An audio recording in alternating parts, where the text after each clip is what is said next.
नमस्कार माझ्या लाडक्या शेतकरी आणि पशुपालक बांधवांनो, माझी योजना चॅनलमध्ये मी रुचिता आपले मनापासून स्वागत करते। मित्रांनो, सध्या सोशल मीडियावर एका योजनेची प्रचंड चर्चा सुरू आहे।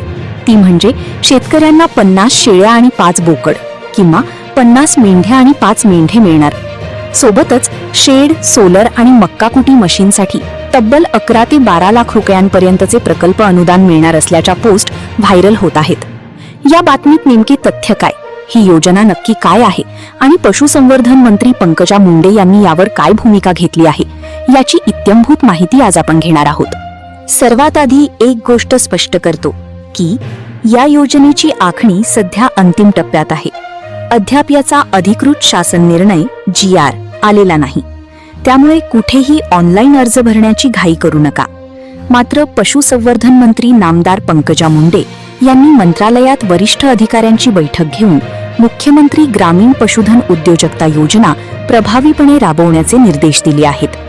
ग्रामीण भागातील पशुपालक केवळ शेतकरी न राहता उद्योजक व्हावेत, हा या योजनेचा मुख्य उद्देश आहे।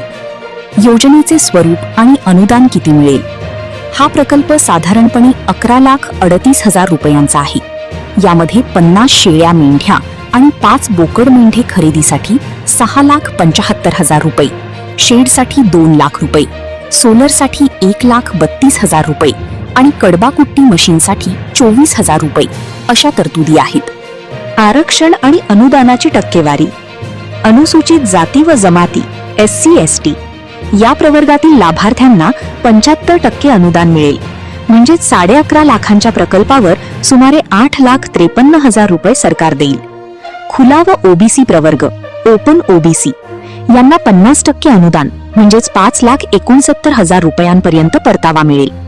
विशेष आरक्षण, निवड प्रक्रियेत दिव्यांगांसाठी 5% आणि महिला बचत गटांसाठी 30% प्राधान्य दिले जाणार आहे। आवश्यक कागदपत्रे आणि अटी।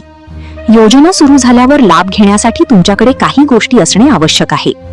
1. जमीन, स्वतःचा 7/12, 8A किंवा भाडेपट्टा, 5 वर्षांचा नोंदणीकृत करार। 2.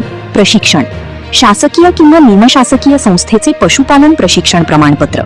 प्रशिक्षण नसेल तर अनुभवी पशुपालक म्हणून स्थानिक पशुसंवर्धन अधिकाऱ्याचा दाखला लागेल। 3. इतर, आधार कार्ड, रेशन कार्ड आणि 2 पेक्षा जास्त अपत्ये नसावीत। 4. विमा, या योजनेत पशुधनाचा 3 वर्षांचा विमा देखील समाविष्ट आहे। शेतकरी मित्रांनो, पशुपालन व्यवसायाला आता कृषी व्यवसायाचा दर्जा देण्यात आला आहे। हा व्यवसाय केवळ अनुदानासाठी करू नका, तर एक फायदेशीर उद्योग म्हणून याकडे पहा। आणि दुधाची मागणी पाहता हा व्यवसाय तुम्हाला आर्थिक क्रांती घडवून देऊ शकतो, पण त्यासाठी योग्य प्रशिक्षण आणि लसीकरणाची माहिती असणे खूप गरजेचे आहे। ही योजना जशी अधिकृतपणे सुरू होईल आणि अर्ज भरायला सुरुवात होईल, तशी माहिती मी तुमच्यापर्यंत सर्वात आधी घेऊन येईन। तोपर्यंत तुमची तयारी सुरू ठेवा। मी रुचिता या महत्त्वाच्या माहितीसह इथेच थांबते।